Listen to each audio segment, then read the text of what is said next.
Once you've made an area of flat color in acrylics and you've allowed it to dry, it can be kind of daunting to think about blending that with another color that is wet.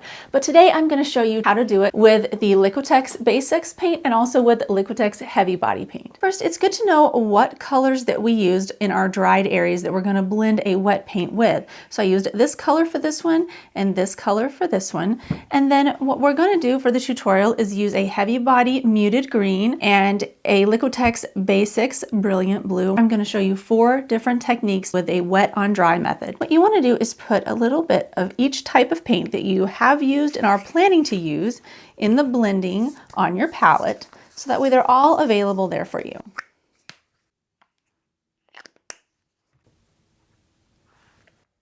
As you pour them out, you notice that the Heavy Body paint is a lot thicker than the Liquitex Basic paint. This will make a difference later as we're starting to blend these. My favorite brush to use for this is an angled shader brush, but you can use any type of brush. I like an angled shader because the tip has very nice detail, but then you can load the entire brush with a lot of paint. So it allows you to have flexibility in the ways that you're making marks. You can also use a flat brush if you would like for blending.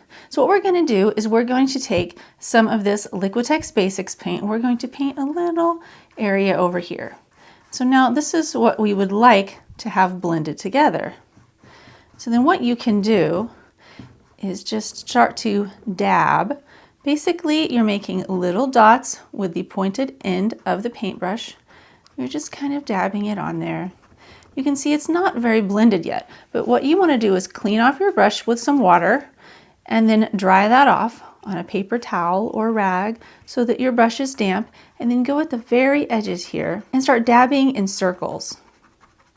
I like to do a circular method because it helps to make it even when you're looking at the blending over time. And so then what you want to do is kind of wipe off some of that darker colored paint that was wet and go at the very edge again and just start dabbing in circles.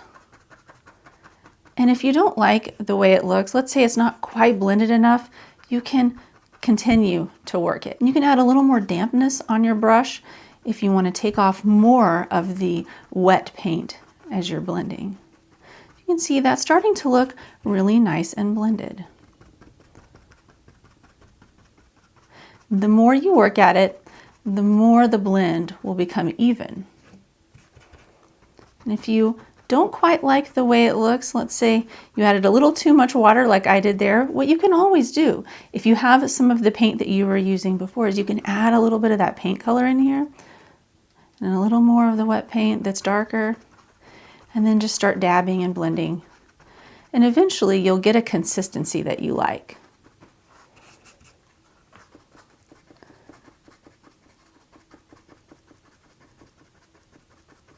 It just takes some practice and a little bit of work.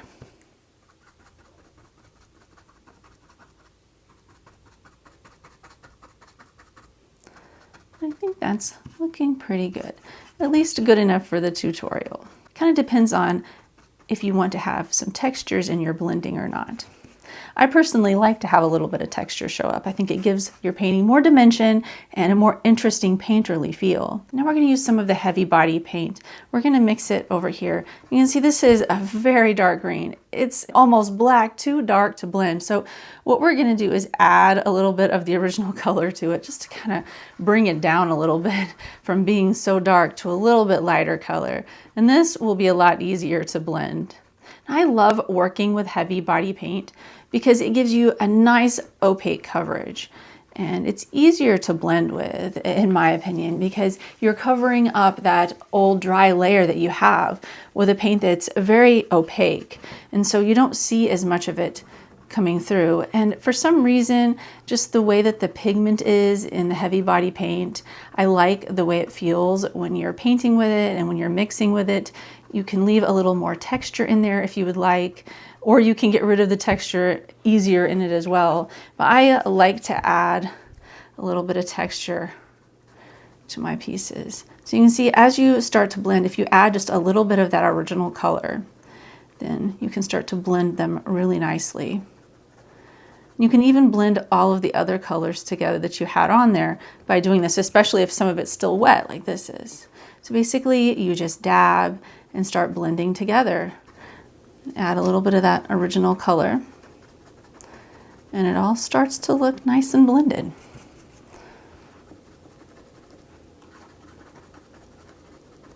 If you want to add a little bit more of the dark, just dab in some of the dark as you're mixing.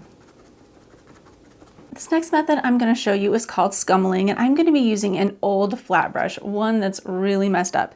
Now you can use a new, really nice looking flat brush if you would like, but what we're going to do, the idea here is to put paint on the side and then we're going to rub it around really fast. That is what is called scumbling. Basically you're rubbing it in there and this destroys the bristles of your paintbrushes. So I like to reserve some old paintbrushes for the purpose of scumbling. So what we're going to do, we have this purple color. It is nice to scummel a lighter color on top of them. You can do a darker color as well, but if you just do a lighter color, you can see now it's putting on a nice thin layer over it. It's kind of translucent. And so it's not going to make it completely opaque everywhere. One thing to do if you're trying to scummel is kind of put a little bit of scumbling down and then do a little bit of the dotting layer over it, especially in the areas where there's lines, just to get rid of it. And then you got the dry side of your brush and you can continue to kind of scummel with that. And basically you're just rubbing it around. And you can get a blend this way. And the blend looks a little more fluffy, kind of cloud-like, maybe fur-like when you're doing that. And we are using a student grade acrylic during this process. So if we were using a heavier body acrylic, it would be going on a little bit more opaque. So that's something to keep in mind. It's also easier to scummel big areas rather than little areas like this.